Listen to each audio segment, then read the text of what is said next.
Muy buenas tardes de nuevo. En el tiempo, como indicaba don Álvaro, de que dispongo, voy a abordar dos cuestiones. Por un lado, el debate sobre el lenguaje jurídico. ¿Así? ¿Se escucha mejor? Vale, fenomenal. ¿Más todavía? Vale, gracias. Y por otro lado, permítanme la entonación tan castiza, el storytelling. Estoy convencida de que muchas de las cuestiones que les voy a comentar ustedes ya las conozcan, simplemente que a lo mejor pues todavía no son conscientes de ella. Y de hecho voy a partir de una obviedad por todos conocida. El derecho es esencialmente lenguaje. Con el lenguaje se hacen las leyes, con el lenguaje las interpretamos, con el lenguaje pedimos a los tribunales y con el lenguaje los jueces dictan sus sentencias. Sin embargo, a pesar de este papel preeminente, no le hemos dado, al menos en lo que a España respecta, porque yo, al igual que el doctor Palomo, hago las consideraciones en relación a mi país, no me atrevería a formular cuál es la realidad en Costa Rica, no se le ha dado la importancia que requiere. Sí que es cierto que con los nuevos planes de estudios, a raíz del Plan Bolonia, pues se ha detectado un cierto interés en retomar la cuestión, pero desde luego, todavía a fecha de hoy, los resultados son exiguos e insuficientes para una cuestión tan relevante como la que nos ocupa. ¿Qué consecuencias ha tenido esta desidia? Pues que el lenguaje jurídico español tiene una serie de lacras muy grandes, una serie de lacras que dificultan no solo la comunicación con la ciudadanía a la que servimos, sino con nuestros propios colegas de profesión. Yo no sé si a ustedes les ha pasado, pero a mí en determinadas ocasiones me ha costado comprender una sentencia o una determinada aportación doctrinal, no porque los conceptos que en ella se reflejasen fuesen extremadamente sesudos o complejos, sino porque la redacción era endiablada. ¿Cuáles serían estas lacras, estos problemas? Les voy a poner algunos ejemplos. El primero de ellos es el gerundio, nuestro compañero inseparable. En España, al menos, no solo hacemos uso, sino abuso. Hay un profesor, Cazorla Prieto, que llega a decir que vivimos en el imperio del gerundio. Abusamos de él y muchas veces lo empleamos mal. Otra de nuestras taras, por así decirlo, esas oraciones excesivas que ocupan 5, 10, 15, 20, 30 líneas. A mí alguna vez, pues me ha faltado resuello para poder llegar a leer al final hasta que llegaba el punto y final, porque son aptas solo para personas con capacidad pulmonar de deportistas de élite. Tercer problema, los signos de puntuación. No hay comas o sobran, no hay puntos, hay comillas que se abren pero no se cierran, hay comillas que se cierran pero nunca se han abierto. Y esto que les digo no quiero que parezca una anécdota baladí porque tiene consecuencias, dificulta la comprensión de los textos y de lo que queremos transmitir y genera importantes carencias e incluso problemas jurídicos. Entre otras cosas, nos hace perder el tiempo, porque si no entendemos un texto, lo vamos a tener que leer 2, 3, 4 o 5 veces. Fíjense si son importantes las consecuencias, que les voy a contar un caso real que aconteció allá por el año 2006. Si les interesa y entran en la página del New York Times, pueden encontrar la noticia. Es el caso de la coma del $1.000.000. Había un conflicto entre dos empresas canadienses por un contrato, por una cláusula de un contrato. ¿Qué se decía en esa cláusula? El contrato tendrá una duración de 5 años, posteriormente de otros 5, a no ser que alguna de las partes desista, para ello teniendo que hacer un preaviso de 1 año y con 1 año de antelación y por escrito. ¿Qué posibles interpretaciones había? Que este preaviso, esta posibilidad de desistir del contrato, se aplicase desde el comienzo o se aplicase solo a los 5 últimos años, es decir, del año número 5 al año número 10. ¿Qué se interpretó? Que como cuando finalizaba ese segundo inciso se puso una coma, resultaba de aplicación desde el comienzo. Esto, que puede parecer una tontería, una coma en uno u otro lugar, como les digo, a una de las empresas les generó un gasto de $1.000.000, nada más ni nada menos. Estos ejemplos que les pongo son, una pequeña muestra de la patología que nos asola, porque en España no es que tropecemos en estos casos 2 veces con la misma piedra, sino que nos hemos encariñado con ellas. Pero lejos de este desinterés aparente, sí que es cierto, y hay que decirlo, que hace unos años parece que hubo una cierta intención de mejorar, de agilizar el lenguaje jurídico. Así, en el año 2009, el Consejo de Ministros creó la Comisión de Modernización del Lenguaje Jurídico. Estaba presidida por el secretario de Estado de Justicia, el vicepresidente era nada más ni nada menos que el director de la Real Academia Española y estaba integrada por 8 profesionales de reconocido prestigio con conocimientos jurídicos y lingüísticos. ¿Qué se le encomendó a esta comisión? Elaborar una serie de informes. El principal es el informe de la Comisión de Modernización del Lenguaje Jurídico, que es más genérico, y luego se dispone de una serie de informes sectoriales. El lenguaje jurídico en las normas, el lenguaje jurídico oral, escrito, los modelos procesales, el lenguaje jurídico en los medios. Todos estos informes, por si resultan de su interés, están a su disposición en la web. Basta que lo pongan en Google y ya los pueden consultar directamente. Este interesante trabajo de la Comisión de Modernización partió de 2 premisas. La primera, la modernización de la justicia no pasa solo por la implementación de las nuevas tecnologías. Tenemos que conseguir que la justicia sea comprensible para el conjunto de la ciudadanía, que lo que hacemos llegue al resto de nuestros compatriotas. Segundo, el lenguaje jurídico es oscuro, es difícil de comprender. Por lo tanto, dijo la Comisión, vamos a hacerle una serie de recomendaciones. Algunas de ellas ya se las he ido adelantando, lo que decíamos, signos de puntuación, gerundios.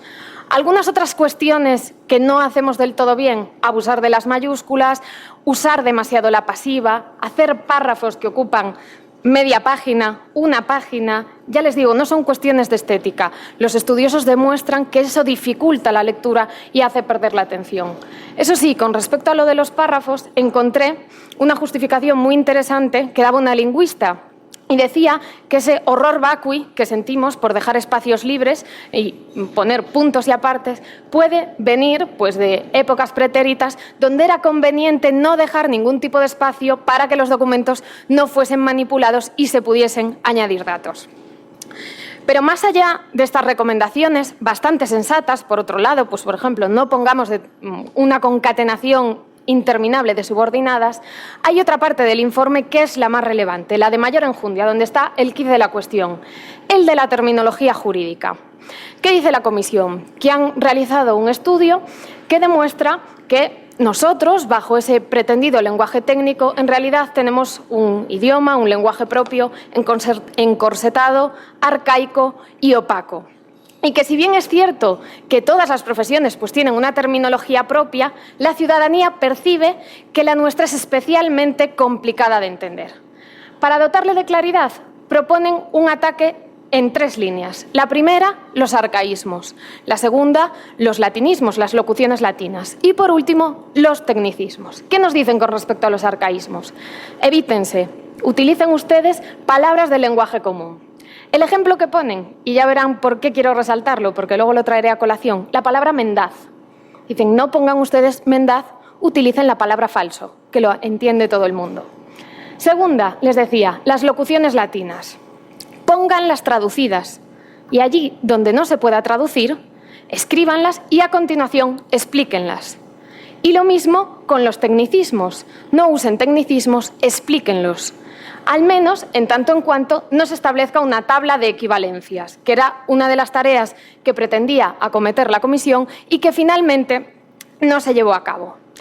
Con respecto a la cuestión del lenguaje jurídico, vaya por delante mi mayor respeto a la labor de la Comisión, pero del mismo modo que hasta ahora les ponía cuáles habían sido las líneas, sí que he de confesarles que yo, con este punto de vista, me muestro muy crítica, porque creo que no podemos ni debemos renunciar a nuestra terminología propia, lo que no significa que no tengamos que mejorar.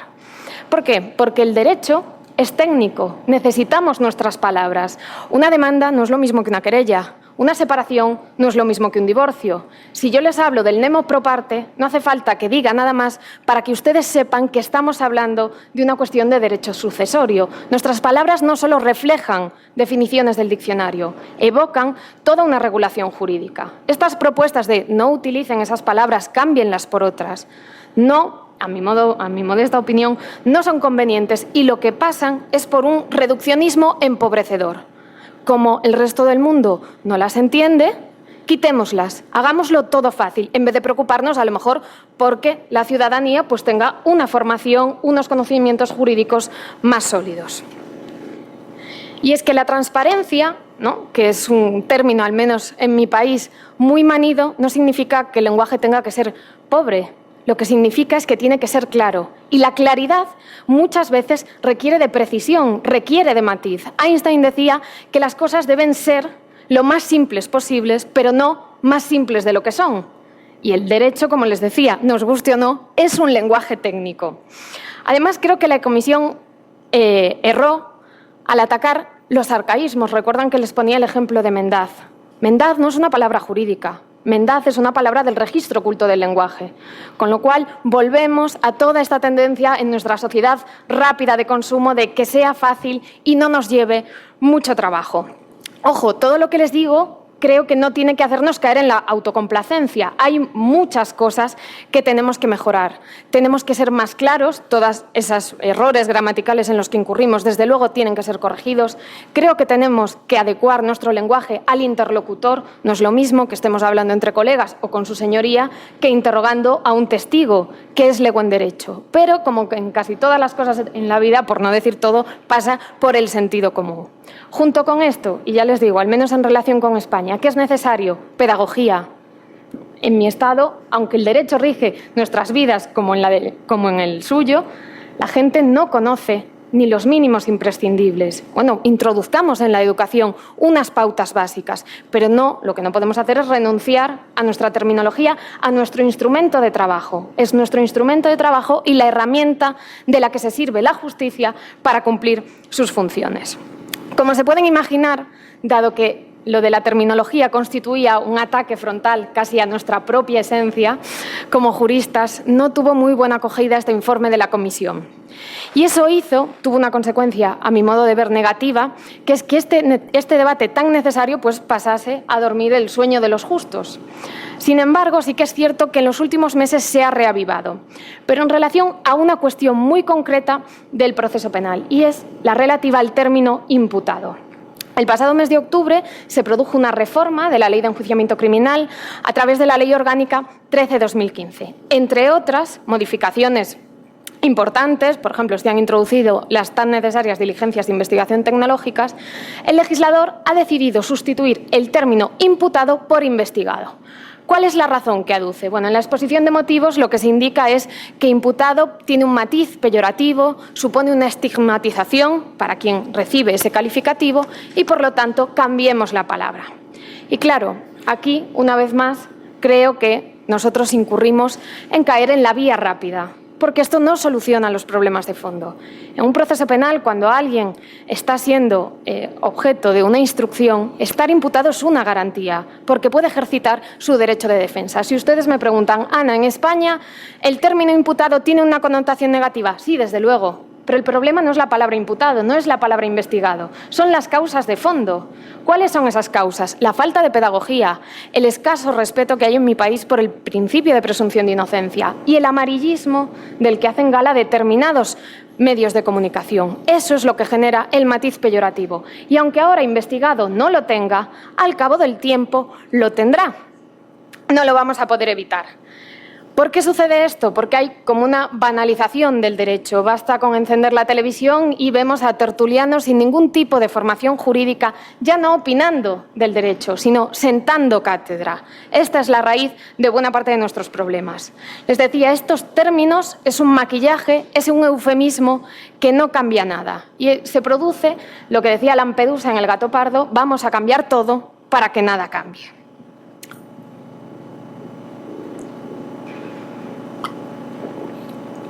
Hecha esta breve semblanza sobre la problemática del lenguaje jurídico, vamos a pasar a la segunda parte, como le decía don Álvaro, con mi español castizo, relativa al storytelling.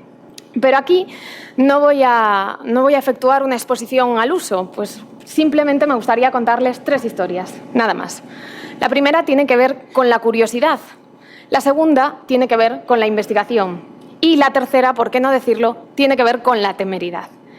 En la primera de nuestras historias, su joven protagonista, una profesora española de Derecho Procesal, acudió a oír una conferencia de un colega. En esta conferencia, su compañero, que era de la Facultad de Ciencias Políticas, exponía cuál era el objeto de su tesis doctoral. Y no era otro que el storytelling aplicado a este campo del saber. Cuando ya llegó pensó que esto del storytelling era simplemente contar una historia, pero escuchando a su ilustre compañero descubrió que era algo más. Era una técnica de creación y narración de relatos con un fin comunicativo concreto. Este fin podía ser político, como se explicaba allí, podía ser publicitario, de muchos tipos, pero exigía en todo caso dominar una serie de estrategias, porque no se trataba de solo contar unos hechos, sino apelar a las emociones de los que escuchaban. Les decía que esta primera historia tenía que ver con la curiosidad, y es que a nuestra protagonista todo lo que tenía que ver con los libros, con la narrativa, la literatura, le gustaba mucho, así que decidió indagar un poco más. Y bastó una búsqueda superficial para que esta curiosidad tornase en sorpresa, porque pudo comprobar cómo aquello del storytelling desde hacía muchísimos años se venía aplicando en las facultades de Derecho de Estados Unidos. Se impartían cursos y seminarios al alumnado y a los profesionales. Y así comenzó la segunda de nuestras historias, la de la investigación. Bastaron muchas lecturas y algunos meses de por medio para que se convenciese de lo útil que era esta técnica en el derecho. A fin de cuentas, si era susceptible, como decían todos los autores, de ser aplicada en todos los campos de la vida, pues pocos había tan abonados como el derecho. Si lo pensamos en cualquier conflicto jurídico, más allá de las cuestiones técnicas, de las leyes, de los principios generales del derecho, de la doctrina jurisprudencial, y siempre por debajo de ellos están los hechos. Las ventajas parecían evidentes. Los relatos eran didácticos, eran mnemotécnicos y permitían captar la atención. Y por si fuera poco, fomentaban la creatividad, que es una cualidad muy necesaria para la resolución de cualquier tipo de conflicto jurídico. Pero claro, como en todos los cuentos, como en todas las fábulas, a la protagonista le surgen dificultades. Y así tuvo que enfrentarse a algún colega que no veía con claridad lo que ella estaba defendiendo. La primera crítica que recibió fue advirtiéndole del peligro de los relatos, ¿no? En la medida en que son maleables y aun siendo aparentemente coherentes pueden ser falsos. Eso es evidente, le contestó ella. No lo podemos evitar, pero es algo que sucede al margen del storytelling. Toda la vida hemos acudido a los tribunales y a lo mejor la versión de los hechos que ha triunfado, la que se ha adoptado en la sentencia, no era coherente con lo que había acontecido en la realidad. Con lo cual es un riesgo inherente al proceso, con independencia de que recurramos o no a estas técnicas. Pero sorteado este primer problema, surgió otro comentario. Bueno, esto del storytelling deja de lado el elemento jurídico. Os estáis preocupando por contar una historia y os olvidáis del derecho. Ella contestó un poco airada, diciéndole que no, que ni muchísimo menos. El derecho no puede ni debe ser dejado de lado. Los argumentos jurídicos, por supuesto, son absolutamente imprescindibles. Esto es un complemento. Se trata de que ese relato de hechos, al que yo quiero anudar una serie de consecuencias jurídicas, esté contado del mejor modo posible. Dejando de lado esta fábula, sí que me gustaría trasladarles una idea. Y es que ustedes ya son contadores de historias, simplemente que no son conscientes de ellos. Y en esa toma de conciencia es donde va a radicar el éxito, porque pueden dirigirla a sus objetivos. ¿Y cuáles son sus objetivos? Lograr, en este caso, la persuasión del tribunal. Y es que la justicia, como dice la profesora Taranilla García, es narrante. Nosotros vamos a los tribunales para exponer unos hechos que no han acontecido dentro de las cuatro paredes del juzgado. Han sucedido fuera. ¿Y cómo llevamos esa miríada de datos, de acontecimientos, de fechas? Pues a través de un relato. Tiene una existencia mediata. Un relato que en todo caso cumple el esquema que ya anunciaba Aristóteles hace más de 2000 años en la Poética. Primero, tenemos el orden. Todo está tranquilo. Segundo, viene el caos. Aquí, en nuestro caso, sería el conflicto jurídico. ¿Cuál es el tercer y último estadio? El reorden, volver al orden establecido. Aquí lo conseguiremos a través de la sentencia judicial. Un relato en el que no faltan, además, todos los elementos principales para una buena historia. Tenemos unos personajes principales y secundarios, tenemos un tiempo, un lugar y una trama. Fíjense, si cumplen todos los elementos de una historia, que hay un abogado penalista alemán, von Schirach, que se ha hecho un superventas a través de la publicación de una serie de libros donde narra muy bien, con mucho arte, casos en los que él intervino como abogado. Nada más ni nada menos. Simplemente lo redactó muy bien y eso ha llegado a amplias capas de la población. Y desde luego, al igual que en todos los campos en los que opera el storytelling, estos relatos tienen un propósito. Aquí no tratamos de conseguir votos, como cuando Obama emplea el storytelling en campaña electoral. No se trata de vender un producto como en publicidad. Se trata de convencer al juez de la verdad de nuestras alegaciones. Pero sí que me gustaría hacer una pequeña puntualización en relación con algo que comentaba ayer el profesor Lorenzo Bujosa, con lo que estoy totalmente de acuerdo. Esto no se trata de una obra de teatro. Dice el profesor Tarufo, no basta solo un buen relato, esto no es un concurso literario. Lo que vamos a hacer con ese relato es establecer una hipótesis. Luego ya veremos, a medida que avance el proceso, con las pruebas, si podemos corroborarla. Con lo cual sí que me gustaría dejar esa idea bien fija y que no se confundan ambas cuestiones. Tenemos que hacer un buen relato, pero un buen relato no basta. Tiene que ir acompañado del derecho y de la prueba. Junto con todo lo que le estoy diciendo, ¿hay alguna razón más para abogar, para defender vivamente el storytelling? Pues conforme a mi parecer sí, dos fundamentalmente.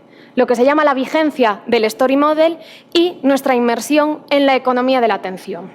¿Qué es esto del story model? Pues es un concepto que han acuñado los investigadores de la rama de la psicología que indica la tendencia y la preferencia innata de los seres humanos por la información que se contiene en los relatos en lugar de otras formas de pensar o de opinar, de expresarse. Nosotros nos dicen, os voy a contar una historia, escuchamos el érase una vez, como cuando éramos pequeños, y ya ponemos el chip de atención. Por lo tanto, esta vigencia del Story Model los hace especialmente recomendables. Les mencionaba también la economía de la atención. ¿Qué es esto de la economía de la atención? En nuestras sociedades modernas, la atención, el tiempo de atención es el recurso escaso por excelencia. Tenemos muchísimas obligaciones, además tenemos múltiples fuentes de distracción, ya solo en nuestros teléfonos móviles, entre redes sociales, llamadas, correos.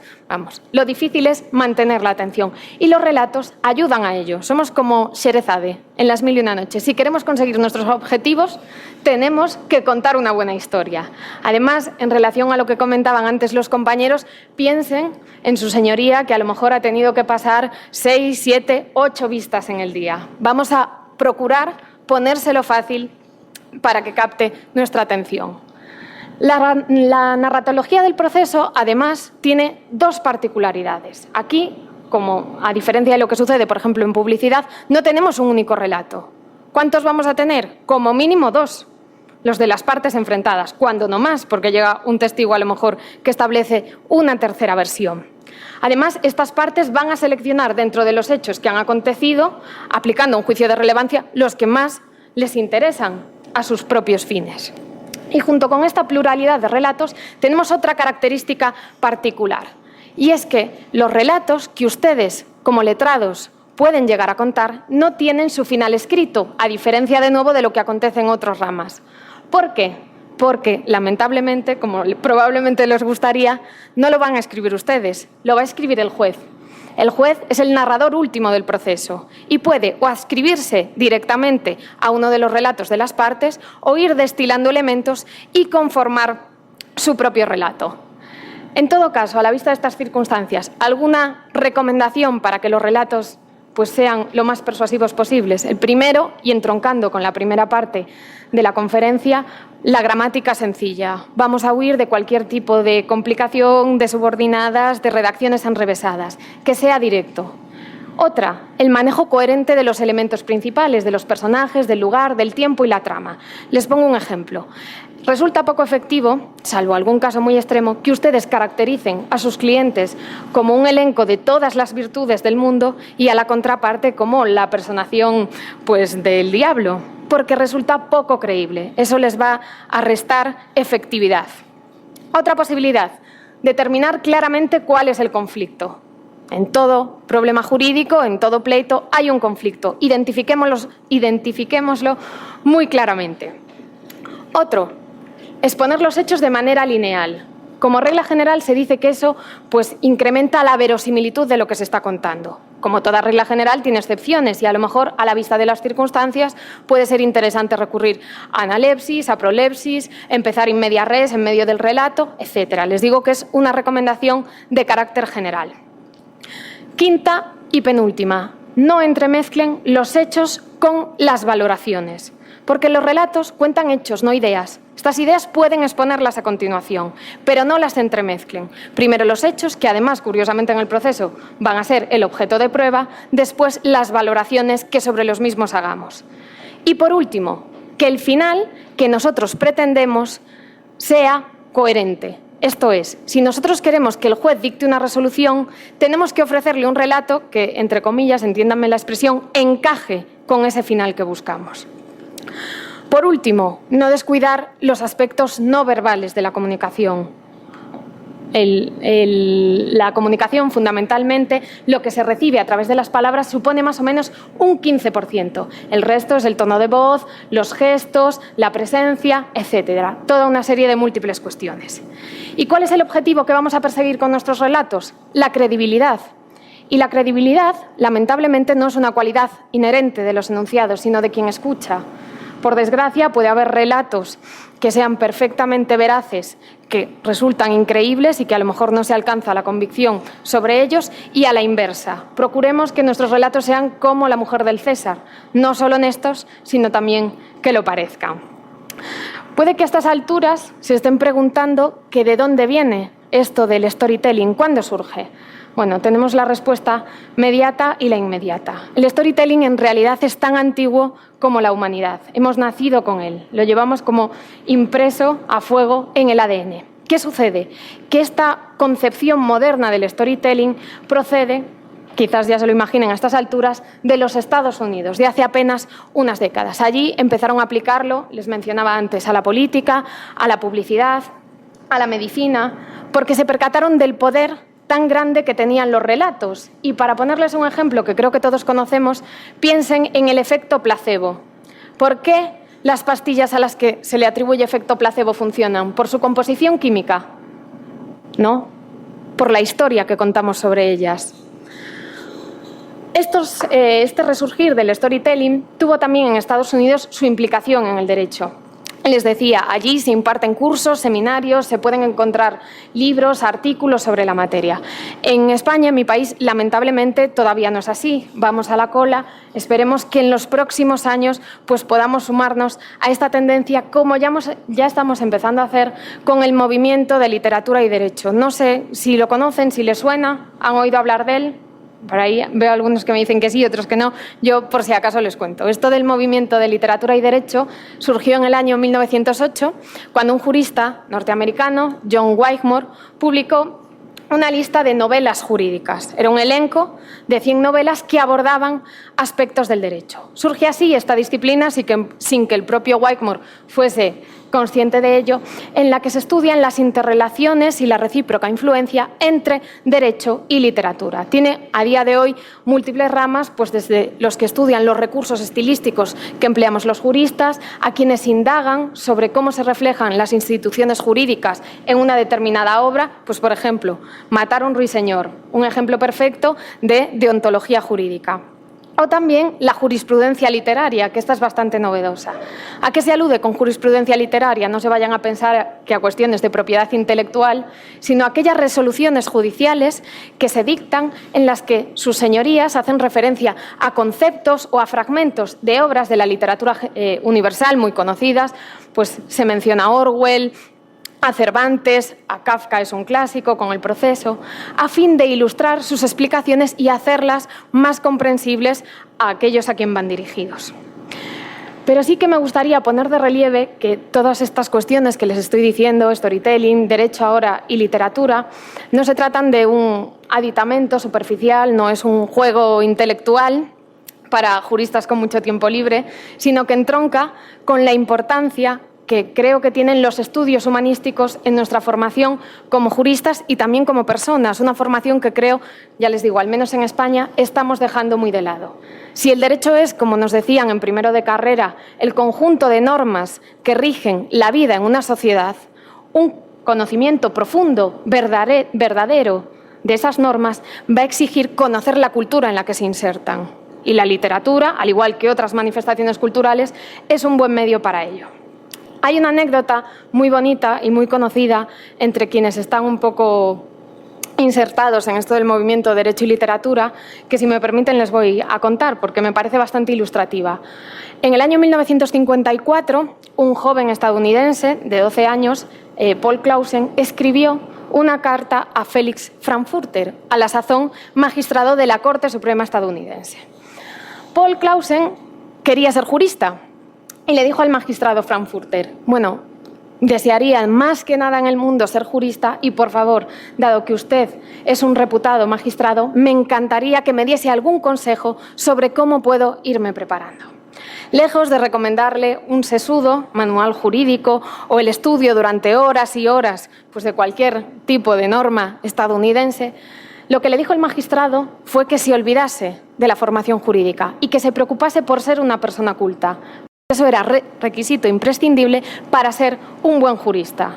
Le dijo: lee novelas, escucha música, visita museos, ve cuadros, porque solo de esa manera podrás adquirir la capacidad de expresarte oralmente y por escrito y adquirirás la virtud de la imaginación, que decíamos antes en relación a la creatividad, que era muy necesaria para la resolución de cualesquiera conflictos jurídicos.